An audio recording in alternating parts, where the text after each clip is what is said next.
નમસ્કાર વિદ્યાર્થી મિત્રો, પ્રકરણ 2 એસિડ બેઝ અને ક્ષારના સેશન 7ની અંદર આપણે અભ્યાસ કરીએ. તે પહેલાં તમે અગાઉ એટલે કે સેશન 6ની અંદર જોયું કે પીએચ માપક્રમ એટલે શું. મિત્રો, એ ટૂંક નોંધ ઉપરથી કેટલાક નાના નાના પ્રશ્નો છે. જોઈએ કે એક દૂધવાળો તાજા દૂધમાં ખૂબ જ અલ્પ માત્રામાં, ખૂબ જ અલ્પ પ્રમાણમાં બેકિંગ સોડા એટલે કે ખાવાનો સોડા ઉમેરે છે. હવે બેકિંગ સોડાનું રાસાયણિક નામ છે સોડિયમ હાઇડ્રોજન કાર્બોનેટ અથવા તો સોડિયમ બાય કાર્બોનેટ, જેને અણુસૂત્ર થાય NaHCO3. હવે તાજા દૂધની અંદર બેકિંગ સોડા ઉમેરે તો એના માટે હું તમને પહેલાં યાદ અપાવું કે તાજા દૂધની જે પીએચ હોય છે, પોટેન્શિયલ ઓફ હાઇડ્રોજન, એ 6 હોય છે. હવે તેની અંદર જો બેકિંગ સોડા ઉમેરવામાં આવે તો તે પોટેન્શિયલ ઓફ હાઇડ્રોજન જે છે એ 6 કરતાં ધીમે ધીમે વધે છે, કારણ કે બેકિંગ સોડા એ બેઝિક ગુણધર્મ ધરાવે છે. એના ઉપરથી પ્રશ્નો છે કે તે તાજા દૂધની પીએચને 6 થી થોડીક બેઝિક તરફ શા માટે ફેરવે છે? 6 થી થોડીક બેઝિક તરફ એટલે કે 6 થી ધીમે ધીમે વધે, એમ 7, 8, 9 આવી રીતના બેઝિક તરફ શા માટે ફેરવે છે? તો તેનો જવાબ છે કે કારણ કે આમ કરવાથી દૂધનું માધ્યમ છે એ બેઝિક બને છે. બેઝિક તરફ ફેરવવા માટે બેકિંગ સોડા નાખે છે, અને બેકિંગ સોડા નાખે એટલે દૂધનું માધ્યમ છે એ બેઝિક બને, અને બેઝિક માધ્યમ ધરાવતું જે દૂધ છે એ લાંબા સમય સુધી ખાટું થતું નથી, એટલે કે આવું દૂધ ઝડપથી બગડતું નથી. આમ કહી શકાય કે બગડતું અટકાવવા માટે થઈને તે દૂધવાળો પીએચ જે 6 જે છે એને થોડીક બેઝિક તરફ ફેરવતો હોય છે. હવે એના ઉપરથી બીજો પ્રશ્ન છે કે શા માટે આવું દૂધ દહીં બનાવવા માટે વધુ સમય લે છે? દહીં બનવાની ક્રિયામાં તે વધુ સમય શા માટે લે છે? તો દૂધમાં જો અલ્પ પ્રમાણમાં બેકિંગ સોડા ઉમેરવામાં આવે તો દૂધ બેઝિક બને છે. આથી દૂધમાં રહેલ જે લેક્ટિક એસિડ જે છે તેનું તટસ્થીકરણ થાય છે, અને તટસ્થીકરણ થઈ જાય આથી આવું દૂધ દહીંમાં રૂપાંતરિત થવા માટે કેવો સમય લે છે? વધારે. એટલે સમજી જાઓ કે તાજું દૂધ જ્યારે તેની પીએચ 6 હતી ત્યારે તેની અંદર લેક્ટિક એસિડના અમુક ઘટકો હતા, પણ જ્યારે તેની અંદર બેકિંગ સોડા ઉમેરવામાં આવ્યો એટલે તે થોડા ઘણા લેક્ટિક એસિડના ઘટકો હતા એનું પણ તટસ્થીકરણ થઈ ગયું, અને ત્યાર પછી તેને દહીંમાં રૂપાંતર થવા માટે, એટલે દહીંની અંદર પણ લેક્ટિક એસિડ રહેલો છે, એટલે સંપૂર્ણ રીતે લેક્ટિક એસિડમાં રૂપાંતર થવા માટે પહેલાં કરતાં વધારે સમય લાગશે. બીજો પ્રશ્ન છે કે શું બેઝિક દ્રાવણો પણ H+ એટલે કે હાઇડ્રોજન આયનો ધરાવે છે? જો હા, તો તેઓ શા માટે બેઝિક હોય છે? હવે યાદ કરો પીએચ માપક્રમની ટૂંક નોંધ. મેં તમને કીધેલું કે ભાઈ દ્રાવણ જે છે એ બેઝિક હોય કે પછી એસિડિક હોય, તેમની અંદર H+ અને OH- એવા બંને આયનો રહેલા હોય છે. હવે અહીંયા પ્રશ્ન છે કે બેઝિક દ્રાવણોમાં H+ આયનો ધરાવે છે? તો એનો જવાબ છે હા, ધરાવે છે. તો તેઓ શા માટે બેઝિક હોય છે? તો એ કહી શકાય કે બેઝિક દ્રાવણો પણ H+ આયનો ધરાવે છે, કારણ કે બધા જ જલીય દ્રાવણો એ H+ અને OH- એમ બંને આયનો ધરાવતા હોય છે. પરંતુ જો બેઝિક દ્રાવણોની અંદર વધુ પ્રમાણમાં OH આયનો હોય, હવે તમે સમજી ગયા છો કે આ બંનેની જ્યારે સમાન સંખ્યા હોય ત્યારે દ્રાવણ ખરેખર તટસ્થ હોય છે, પરંતુ જો આ બંનેમાંથી કોઈ એક ઘટક જેમ કે OH- સંખ્યા વધી જાય તો સ્વાભાવિક છે કે આની સંખ્યા કેવી થઈ જાય? ઓછી થઈ જાય છે. તો OH- આયનો છે વધારે હોવાથી, તેનું પ્રમાણ વધુ હોવાથી તે દ્રાવણ જે છે એ કેવું હોય છે? બેઝિક હોય છે, એટલે કે બેઝિક સ્વભાવ ધરાવે છે. આનાથી ઉલટું વિચારો કે ભાઈ જો એસિડિક દ્રાવણો પણ OH- આયન ધરાવતા હોય તો તેઓ શા માટે એસિડિક હોય છે? તો એનો મતલબ એવો થયો કે તેમાં OH- આયન કરતાં એચ પ્લસ આયનની સંખ્યા અને એચ પ્લસ આયનનું પ્રમાણ કેવું હોય છે? વધારે હોય છે. એટલે OH માઇનસની સાપેક્ષે જો એચ પ્લસ આયનની માત્રા વધી જાય તો તે દ્રાવણ કેવું હોય છે? એસિડિક હોય છે. આમ એક નવો ટોપિક જોઈએ કે ભાઈ એસિડ અને બેઝની પ્રબળતા કેવી રીતે નક્કી થતી હોય છે? એસિડ અને બેઝની જે પ્રબળતા જે છે એ શેના આધારે નક્કી કરવામાં આવે છે? તો આ લીટી ખાસ ધ્યાનમાં રાખવી કે એસિડ અને બેઝની પ્રબળતા એ અનુક્રમે તેમાંથી ઉદ્ભવતા H પ્લસ આયનો, એટલે એસિડમાંથી ઉદ્ભવતો H પ્લસ આયન અને બેઝમાંથી ઉદ્ભવતો OH માઇનસ આયનની સંખ્યા ઉપર આધાર રાખે છે. હવે આ બંને આયનો કેવી રીતે ઉદ્ભવે છે તેનો અભ્યાસ તમે અગાઉના સેશનમાં કર્યો કે ભાઈ એસિડ અથવા બેઝને તમે પાણીમાં દાખલ કરો તો તેનું આયનીકરણ થાય છે અને તેમાં એસિડમાંથી H પ્લસ આયન અને જે તે એસિડનો ઋણ આયન મુક્ત થાય છે. આવી જ રીતે જો તમે બેઝને પાણીની અંદર દાખલ કરો તો તેમાંથી OH માઇનસ આયન અને જે તે બેઝનો ધન આયન મુક્ત થાય છે. દાખલા તરીકે એક મોલરને સંજ્ઞા સ્વરૂપે દર્શાવી શકાય એક કેપિટલ M, જેને વંચાય 1 મોલર. 1 મોલર હાઇડ્રોક્લોરિક એસિડ અને 1 મોલર એસિટિક એસિડ CH3COOH એ એસિટિક એસિડનું અણુસૂત્ર છે. એ જુદા જુદા પ્રમાણમાં H પ્લસ આયનો ઉત્પન્ન કરે છે. એટલે કહેવાય કે 1 મોલર હાઇડ્રોક્લોરિક એસિડ અથવા 1 મોલર એસિટિક એસિડને તમે પાણીમાં દાખલ કરો તો તે જુદા જુદા પ્રમાણમાં H પ્લસ આયનો ઉત્પન્ન કરે છે. આથી સાંદ્રતા સમાન એટલે કે તેમની દાહક અસર સમાન હોવા છતાં તેમની એસિડ તરીકેની પ્રબળતા જુદી જુદી હોય છે. કારણ કે જો તેમાં H પ્લસ આયનોની સંખ્યા જો જુદી જુદી મળે તો તેની પ્રબળતા પણ જુદી જુદી હોય છે. કેમ? કારણ કે તેની પ્રબળતા એ H પ્લસ અથવા OH માઇનસની સંખ્યા ઉપર આધાર રાખે છે. આમ તેના આધારે છે કેટલીક વ્યાખ્યા જોવાની છે કે ભાઈ પ્રબળ અને નિર્બળ એસિડ કોને કહેવાય? તો એમાં પહેલી વ્યાખ્યા છે કે ભાઈ જે એસિડ પાણીમાં વધુ માત્રામાં H પ્લસ આયનો ઉત્પન્ન કરે, જેને હજી આપણે બીજી રીતે કહેવું હોય તો સંપૂર્ણ આયનીકરણ કરે. યાદ રાખજો કે જે એસિડ પાણીમાં વધુ માત્રામાં H પ્લસ આયનો ઉત્પન્ન કરે અથવા એમ કહી શકાય કે સંપૂર્ણ આયનીકરણ કરે, તેને પ્રબળ એસિડ કહે છે. હું તમને એક સિમ્પલ વાત કરું કે જો 5 ml જેટલું સાંદ્ર એસિડ લઈએ આપણે હાઇડ્રોક્લોરિકનું. હવે એ 5 ml એટલે કે 100% જથ્થો છે એમ સમજીએ. આ 5 ml ને તમે પાણીમાં નાખો એટલે 5 mlના જથ્થાનું છે એ પૂરેપૂરું આયનીકરણ થાય, એટલે કે તેમાં 100% જે છે આયનીકરણ થાય એટલે 100%ના પ્રમાણમાં H પ્લસ આયનો મળી રહે, એટલે મહત્તમ મૂલ્ય H પ્લસ આયનનું મળ્યું. આથી તેને પ્રબળ એસિડ કહેવાય. એવા આપણે યાદ રાખવાના છે પ્રબળ એસિડના ઉદાહરણ, જેમાં 3 એસિડ છે. પહેલું છે હાઇડ્રોક્લોરિક એસિડ HCl, બીજું છે સલ્ફ્યુરિક એસિડ H2SO4 અને ત્રીજું છે નાઇટ્રિક એસિડ HNO3. આવી રીતે નિર્બળ એસિડ કોને કહેવાય? કે જે એસિડ પાણીમાં ઓછી માત્રામાં, આનાથી ઊંધું, કે જે એસિડને પાણીમાં નાખો અને ઓછી માત્રામાં H પ્લસ આયનો ઉત્પન્ન કરે. હવે ઓછી માત્રામાં H પ્લસ આયનો ઉત્પન્ન કરે અથવા અપૂર્ણ આયનીકરણ કરે, અને જેનું અપૂર્ણ આયનીકરણ થાય તેમાં H પ્લસ આયનની સંખ્યા ઓછી જ રહેતી હોય છે. આથી તેને નિર્બળ એસિડ કહે છે. એવા આપણે યાદ રાખવાના છે નિર્બળ એસિડ, જેમ કે HCOOH, જેને ફોર્મિક એસિડ કહેવાય છે, જેનું હજી એક પણ નામ છે મિથેનોઇક એસિડ. આવી જ રીતે CH3COOH એટલે કે એસિટિક એસિડ, તેનું હજી એક પણ નામ છે ઇથેનોઇક એસિડ. આવી રીતે HCN એટલે કે હાઇડ્રોજન સાયનાઇડ.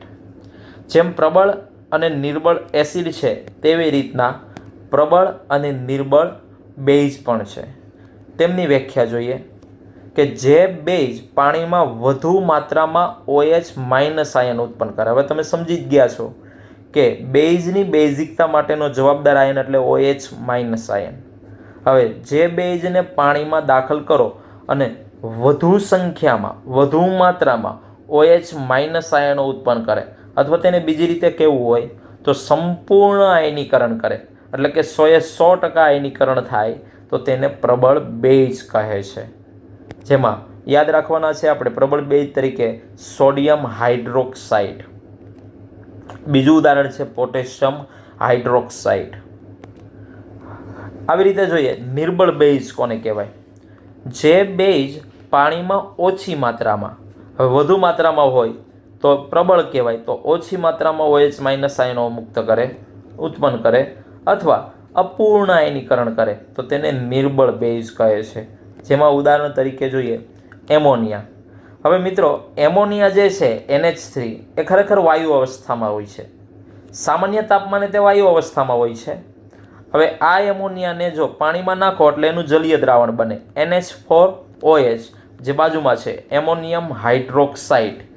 અને એમોનિયમ હાઇડ્રોક્સાઇડ જે છે એને તમે પાણીની અંદર નાખેલો જ છે તો તેમાં ઓછી સંખ્યામાં OH માઇનસ આયન ઉત્પન્ન થાય છે. આથી તે નિર્બળ બેઝ છે. હવે જોઈએ આપણે નવો ટોપિક દૈનિક જીવનમાં pHનું મહત્ત્વ. તેની અંદર આપણે 5 પોઈન્ટ જોવાના છે. જેમાં પહેલો પોઈન્ટ છે કે ભાઈ સજીવના અસ્તિત્વમાં pHનું મહત્ત્વ. સામાન્ય રીતે માનવ શરીરની અંદર થતી દેહધાર્મિક ક્રિયા. દેહધાર્મિક ક્રિયા એટલે કે ચેપ્ટર 6ની અંદર આપણે જોઈ જૈવિક ક્રિયાઓ. આ જૈવિક ક્રિયાઓ જે છે એ 7 થી 7.8ની pHની મર્યાદામાં થતી હોય છે. એટલે કે 7 થી 7.8 વચ્ચેની જે pH હોય તો આ પ્રક્રિયાઓ છે એ સામાન્ય રીતે થતી રહેતી હોય છે. પણ જો આ pHમાં ફેરફાર થાય તો તે જૈવિક ક્રિયાઓની અંદર ખલેલ પહોંચે છે. જેને સમજાવવા માટે કીધું કે સામાન્ય પાણીની pH છે લગભગ 7 હોય. હવે જ્યારે વરસાદી પાણીની pH જે છે લગભગ 5.6ની આસપાસની હોય છે. હવે જ્યારે વરસાદના પાણીની pH એ 5.6 કરતાં ઓછી હોય, એટલે કે જે વરસાદના પાણીની pH 5.6 કરતાં ઓછી હોય તો તેવા વરસાદને એસિડ વર્ષા કહે છે. અને આવો એસિડ વર્ષાનું જ્યારે પાણી નદી કે તળાવ જેવા જળાશયની અંદર ભળે ત્યારે તેમાં તે પાણીની pH જે છે ઘટી જાય છે. અને તે પાણીની pH ઘટી જાય પરિણામે તેમાં જળાશયની અંદર રહેલી માછલીઓ, સૂક્ષ્મજીવો અને જલજ વનસ્પતિઓ જેવી જલીય જીવસૃષ્ટિનું અસ્તિત્વ છે એ મુશ્કેલમાં મુકાય છે, એટલે કે જોખમાય છે. કારણ કે આ માછલીઓ, સૂક્ષ્મજીવો અને જલજ વનસ્પતિઓ જે છે એ સામાન્ય pH એટલે કે પાણીની જે સામાન્ય pH હોય તેની અંદર ટેવાયેલી હોય છે. અને જો અચાનક જ તે pHની અંદર ઘટાડો થાય, એટલે અહીંયા પાણીની pH ઘટે છે એનું કારણ એસિડ વર્ષા. અચાનક જ જો એસિડ વર્ષાના કારણે તે પાણીની pHમાં ઘટાડો થાય તો તેમાં માછલીઓ, સૂક્ષ્મજીવો અને જલજ વનસ્પતિઓનું અસ્તિત્વ છે એ જોખમાતું હોય છે. આવી રીતે બીજો પોઈન્ટ છે જમીનમાં pHનું મહત્ત્વ. વનસ્પતિના તંદુરસ્ત વિકાસ માટે વિશિષ્ટ pH મર્યાદાની જરૂરિયાત હોય છે. તંદુરસ્ત વિકાસ એટલે કે સારી વૃદ્ધિ અને સારો પાક. જે જમીનની pH 6.5 થી 7.3ની વચ્ચેની હોય, આ ખાસ યાદ રાખવું, જે જમીનની pH 6.5 થી 7.3ની વચ્ચેની હોય તો તેવી જમીનમાં છોડની વૃદ્ધિ અને વિકાસ છે એ સારો થતો હોય છે. ઉલટો પ્રશ્ન તમને પૂછે કે કેવી જમીનની અંદર છોડની વૃદ્ધિ અને વિકાસ એટલે કે પાક સારો થાય, તો એમાં કહી શકાય કે જે જમીનની pH 6.5 થી 7.3ની વચ્ચેની હોય તેવી જમીનની અંદર છોડની વૃદ્ધિ અને વિકાસ સારો થતો હોય છે. જો જમીનની pH 6.5 કરતાં ઓછી હોય, હવે આના ઉપરથી તમે કહી શકો કે જે જમીનની pH 6.5 કરતાં ઓછી જાય તેવી જમીન એટલે કે એસિડિક જમીન બને છે. અને આવી એસિડિક જમીન હોય ત્યારે તેમાં વૃદ્ધિ અને વિકાસ છે એ અટકી જાય છે. તો તે વૃદ્ધિ અને વિકાસ અટકે એટલે પાક સારો થતો નથી. તો આવી એસિડિક જમીનને તટસ્થ કરવી જોઈએ અને ખેડૂતો એવી એસિડિક જમીનને તટસ્થ કરવા માટે જે છે એ લાઇમ એટલે કે ચૂનો, અહીંયા ચૂનાનો ભૂકો, જેનું રાસાયણિક નામ છે કેલ્શિયમ ઓક્સાઇડ અને અણુસૂત્ર છે CaO, એ ઉમેરવામાં આવે છે. આવી જ રીતે જો જમીનની pH 7.3 કરતાં વધી જાય, હવે 7.3 કરતાં વધી જાય મિત્રો, તો તે જમીનને આલ્કલાઇન જમીન કહેવાય છે. તમને પ્રશ્ન થશે કે આલ્કલાઇન એટલે શું? તો આલ્કલાઇન એટલે કે બેઝિક સ્વભાવ ધરાવતી જમીન. યાદ રાખો, આલ્કલાઇન એટલે બેઝિક. આલ્કલાઇન બને છે અને આવી આલ્કલાઇન જમીનને તટસ્થ કરવા માટે જે ખેડૂત છે તેની અંદર જીપ્સમ એટલે કે ચિરોડી, તેનું પ્રચલિત નામ, જેનું સૂત્ર થાય CaSO4 × 2H2O, કેલ્શિયમ સલ્ફેટનો સ્ફટિક જળ. સ્ફટિક જળ શું છે તેની સમજૂતી આપણે આગળ આપશું. એટલે અત્યારે યાદ રાખવું કે CaSO4 × 2H2O એ ઉમેરવામાં આવે છે, જેથી કરીને આલ્કલાઇન જમીન છે એનું તટસ્થીકરણ થાય. હવે વાત કરું કે એસિડિક જમીન જ્યારે હોય ત્યારે તેમાં લાઇમ ઉમેરવામાં આવે છે, કારણ કે લાઇમ છે એ બેઝિક સ્વભાવ ધરાવે છે અને બેઝિક સ્વભાવ ધરાવતો પદાર્થ છે એ એસિડિક જમીનનું તટસ્થીકરણ કરે છે અને pH જે છે 6.5થી ઉપર લાવે છે. આવી જ રીતના આલ્કલાઇન જમીન બને ત્યારે તેની અંદર જીપ્સમ, અને જીપ્સમ જે છે એ એસિડિક ગુણ ધરાવે છે અને આવો એસિડિક ગુણ ધરાવતો પદાર્થ ઉમેરવામાં આવે તો આલ્કલાઇનનું તટસ્થીકરણ થાય છે અને pH જે છે 7.3 કરતાં નીચે લાવે છે. આમ તેની pH 6.5થી 7.3ની વચ્ચે જાળવી રાખવામાં તે આ બે પદાર્થો છે એ મદદ કરતા હોય છે. ત્રીજો પોઈન્ટ છે પાચન તંત્રમાં pHનું મહત્વ. આપણા શરીરની અંદર પાચનની ક્રિયા જ્યારે થાય છે તેમાં પણ pHનું મહત્વ છે. જે ચર્ચા આપણે ચેપ્ટર 6ની અંદર કરી હતી તેને યાદ કરીએ કે ખોરાકના પાચનમાં જઠર એક અગત્યનો ભાગ છે. હવે આપને તો ખ્યાલ જ છે કે ખોરાકના પાચનની અંદર પાચન ક્રિયાનો બીજો તબક્કો એટલે કે જઠરમાં પાચન, તેમાં જઠર અગત્યનો ભાગ ભજવે છે.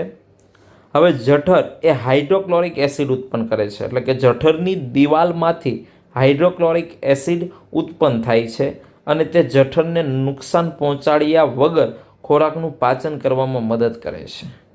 આમ કહી શકાય કે જઠરની pH એ 1થી 3ની વચ્ચે બદલાતી રહેતી હોય છે.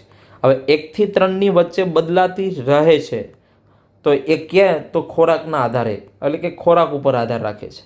આપણે કેવો ખોરાક લઈએ છીએ એ પ્રમાણે હાઇડ્રોક્લોરિક એસિડ છે અંદર સ્ત્રાવ પામે છે અને એ પ્રમાણે છે જઠરની pH છે 1થી 3ની વચ્ચે બદલાતી રહેતી હોય છે. પરંતુ જ્યારે અપચો થાય ત્યારે જઠરમાં વધુ પ્રમાણમાં એટલે કે વધુ માત્રામાં એસિડ ઉત્પન્ન થાય છે. હવે અપચો થવાનું કારણ છે વધુ ખોરાક લઈ લેવાથી અથવા પ્રોટીનયુક્ત ખોરાકનું વધારે સેવન કરવાથી, વધારે લેવાથી આવો વધુ એસિડ ઉત્પન્ન થાય છે. આથી જઠરમાં દર્દ અને બળતરા થાય છે, જેને આપણે એસિડિટી કહીએ છીએ. તો આ એસિડિટી જે થાય છે એ મિત્રો, એસિડિટીને આપણે તટસ્થ કરવી હોય, મતલબમાં બળતરાને ઓછી કરવી હોય તો શું કરાય? તો એના માટે તમને અહીંયા ઉપચાર આપ્યો છે કે ભાઈ એસિડિટીના ઉપચાર માટે, તેની રાહત માટે બેઝિક પદાર્થો લેવામાં આવે છે અને આ જે બેઝિક પદાર્થો લેવામાં આવે છે તેને કહેવાય એન્ટાસિડ. એન્ટાસિડનો બીજો સમાનાર્થી શબ્દ એટલે કે પ્રતિ એસિડ. હવે હું તમને આ શબ્દની સમજૂતી આપું. પ્રતિ એટલે કે પ્રતિકાર કરો. એસિડનો પ્રતિકાર કરતો પદાર્થ એટલે બેઝિક પદાર્થ. એસિડનો પ્રતિકાર કરતો પદાર્થ એટલે કેવો પદાર્થ? બેઝિક પદાર્થ. આ બેઝિક પદાર્થ છે એ લેવામાં આવે છે તો તેના કારણે છે એ એસિડિટી થવા માટેનો જે એસિડ જે છે એનું તટસ્થીકરણ કરી નાખે છે. આવા એન્ટાસિડ તરીકે કયા પદાર્થો લેવામાં આવે છે જે આપણે યાદ રાખવાના છે કે ભાઈ મંદ બેઝિક પદાર્થો જેવા કે ખાવાનો સોડા એટલે કે સોડિયમ બાયકાર્બોનેટ NaCO3. બીજો છે મિલ્ક ઓફ મેગ્નેશિયા, એનું રાસાયણિક નામ છે magnesium hydroxide. Aluminium hydroxide AlOH ટ્રાઇસ વગેરે પદાર્થોનો ઉપયોગ થાય છે. આવી જ રીતે છે દાંતનું ક્ષયન એટલે કે દાંતને સડવામાં રોકવામાં pHનું મહત્વ. જ્યારે મોંના અંદરના ભાગની પીએચ એ 5.5 કરતાં ઘટી જાય ત્યારે દાંતનો સડો થાય છે. યાદ રાખો મિત્રો કે પીએચ જે છે એના આંકડા બધાની અંદર અલગ અલગ છે, એટલે વ્યવસ્થિત તેને યાદ રાખવા, જેથી કરીને આમાંથી હેતુલક્ષી પ્રશ્ન આપને જો પૂછાય તો તકલીફ પડે નહીં. મોંના અંદરની પીએચ જો 5.5 કરતાં ઘટી જાય ત્યારે દાંતનો સડો થાય છે. સડો થવાનું કારણ શું છે જેની સમજૂતી લઈએ. દાંતનું ઉપરનું પડ એટલે કે કેલ્શિયમ ફોસ્ફેટ, આપણા દાંતનું જે ઉપરનું પડ જે છે એ Ca3PO4 ટ્વાઇસ એટલે કે કેલ્શિયમ ફોસ્ફેટ જેવા કઠિન પદાર્થોનું બનેલું હોય છે. હવે આ જે પદાર્થ છે ખરેખર પાણીમાં ઓગળતો નથી, એટલે કે આપણે ગમે તેટલી વાર પાણીની દ્વારા છે ને સાફ કરીએ પણ તે કેલ્શિયમ ફોસ્ફેટનું પડ છે ઉખડતું નથી, કારણ કે તે ઓગળતું નથી. પરંતુ જ્યારે મોંના અંદરના ભાગની પીએચ એ 5.5 કરતાં ઘટી જાય,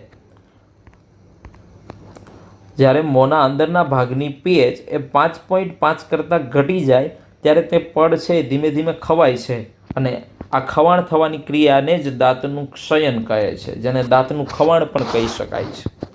થવાનું કારણ શું છે એ જોઈએ કે મોંમાં હાજર રહેલા બેક્ટેરિયા જમ્યા પછી આપણા મોંની અંદર હાજર રહેલા જે બેક્ટેરિયા હોય, સૂક્ષ્મ જીવાણુ જે છે એ જમ્યા પછી મોંમાં બાકી રહી ગયેલા ખોરાકના કણો અને શર્કરાનું વિઘટન કરે છે. મિત્રો યાદ રાખવું કે આપણે જ્યારે શર્કરાયુક્ત ખોરાક લઈએ અને તે પછી જો આપણે દાંતની સાફ સફાઈ ન રાખીએ તો તે દરમિયાન શર્કરાનું વિઘટન થાય છે. આવા શર્કરાનો વિઘટનથી એસિડ ઉત્પન્ન થાય છે, અને આ એસિડ જે ઉત્પન્ન થાય એ દાંતના ક્ષયન માટે જવાબદાર બને છે, કે આ એસિડ જે છે એ દાંતનું ખવાણ કરવા લાગે છે, એટલે કે કેલ્શિયમ ફોસ્ફેટના પડનું ખવાણ થવા લાગે છે.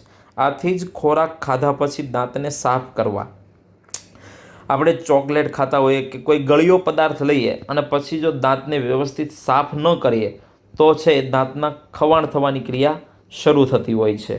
હવે દાંતને સાફ કરવા માટેના ઉપાયો કે ભાઈ દાંતને સાફ કરવા માટે વપરાતી ટૂથપેસ્ટ અથવા દંતમંજનમાં કેવો પદાર્થ રહેલો છે? બેઝિક. હવે આ બેઝિક પદાર્થ જે રહેલો છે તે વધારાના એસિડને તટસ્થ કરે છે અને પરિણામે દાંતનો સડો છે અટકાવી શકાતો હોય છે. મતલબમાં આપણે દાંતના સડવાની ક્રિયા શરૂ ન થાય તે પહેલાં તેને સાફ રાખવા જરૂરી હોય છે. આવી રીતે 5મો પોઈન્ટ છે મધમાખીના ડંખની અસરના ઉપચારમાં પીએચનું મહત્ત્વ. મધમાખીના ડંખની અસરના ઉપચારમાં પીએચનું મહત્ત્વ સમજતા પહેલાં આપણે એક જોઈએ કે ભાઈ જ્યારે આપણે લાલ કીડી ચડકો ભરે, હવે લાલ કીડી ચડકો ભરે છે ત્યારે તમને થોડીક ક્ષણ પર છે તમને અહીંયા બળતરા થાય છે. આ બળતરા થવાનું કારણ શું?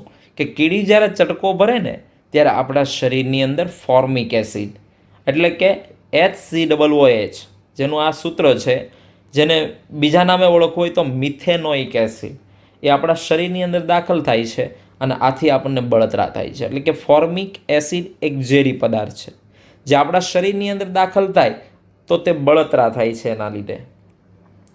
આવી જ રીતે જ્યારે મધમાખી ડંખ મારે, મધમાખી જ્યારે આપણે ડંખ મારે છે ત્યારે તે આપણા શરીરમાં મેલેટિન નામનો એસિડ, મિત્રો યાદ રાખવું મેલેટિન એ 26 એમિનો એસિડના અણુ ધરાવતો પદાર્થ છે. 26 એમિનો એસિડના અણુ ધરાવતો પદાર્થ એટલે કે મેલેટિન. આ નામનો એસિડિક ઝેરી પદાર્થ એ મુક્ત કરે છે. આથી તમને દુખાવો અને સોજો આવી જતો હોય છે.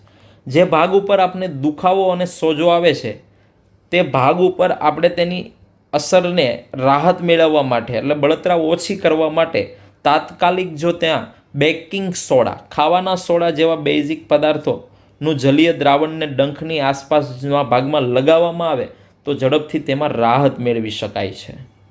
તેથી એસિડિક ઝેરનું તેમાં તટસ્થીકરણ થાય છે અને આ ઉપરાંત એ આપને રાહત અનુભવાય છે. આ ઉપરાંત કોવચ નામની એક તૃણીય વનસ્પતિના પાંદડામાં ડંખ મારતા રોમ હોય છે. કોવચ નામની એક તૃણીય વનસ્પતિ જેના પાંદડામાં ડંખ મારતા જે રોમ હોય છે, એ જ્યારે આપણે આવી વનસ્પતિને છે કોઈ કારણોસર સ્પર્શ કરી જઈએ અથવા ભૂલથીને સ્પર્શ કરી લઈએ તો તેના ડંખથી મિથેનોઇક એસિડ એટલે કે ફોર્મિક એસિડ, જે કીડીના ડંખમાં જે એસિડ હતો તે જ એસિડ આ કોવચ નામની વનસ્પતિના ડંખમાં હોય છે અને તે મુક્ત કરે છે. આથી જ તેના સ્પર્શથી દાહક અસર પણ અનુભવાય છે. હવે જોઈએ આપણે એવા કુદરતી સ્ત્રોતો જણાવો કે જેમાં એસિડ હોય છે. જેમ કે ખાદ્ય પદાર્થની અંદર આપણે વાત કરીએ દહીં અને છાશ, તો દહીં અને છાશની અંદર જે ખટાશ રહેલી છે તે લેક્ટિક એસિડની હોય છે. આવી જ રીતે લીંબુ અને નારંગી, લીંબુ અને નારંગી જે છે એની અંદર ખટાશ છે સાઇટ્રિક એસિડ, જેને બીજા નામ તરીકે ઓળખી શકાય એસ્કોર્બિક એસિડ. આવી રીતે આંબલીની અંદર છે ટાર્ટ્રિક એસિડ હોય છે, ટામેટાની અંદર છે ઓક્ઝેલિક એસિડ હોય છે. વિનેગાર કે જે આપણે મંચુરિયન બનાવતી વખતે સ્વાદિષ્ટ બનાવવા માટે ઉમેરવામાં આવતો પદાર્થ એટલે કે વિનેગર. આ વિનેગરને બીજા નામ તરીકે ઓળખવામાં આવે છે સરકો. આ સરકા પદાર્થની અંદર એસિટિક એસિડ રહેલો હોય છે, જેનું નામ છે, બીજું નામ છે ઇથેનોઇક એસિડ. અને ત્યારબાદ આપણે જાણીએ છીએ તે કીડીનો ડંખ અને કોવચનો ડંખ. કોવચ એક તૃણીય વનસ્પતિ અને લાલ કીડીનો ડંખ, આ બંનેની અંદર છે ફોર્મિક એસિડ, જેનું બીજું નામ છે મિથેનોઇક એસિડ રહેલો હોય છે. મિત્રો, અહીં આપેલા જેટલા પણ ખાદ્ય પદાર્થ અને સાથે બીજા કેટલાક જે પદાર્થ કે ભાઈ કીડીનો ડંખ અને કોવચનો ડંખ, આ જેટલા એસિડ જે છે એ દરેકના એસિડના આપણે સૂત્ર યાદ રાખવાની કોઈ જરૂર નથી. હા, ફોર્મિક એસિડનું સૂત્ર યાદ રાખવું HCOOH.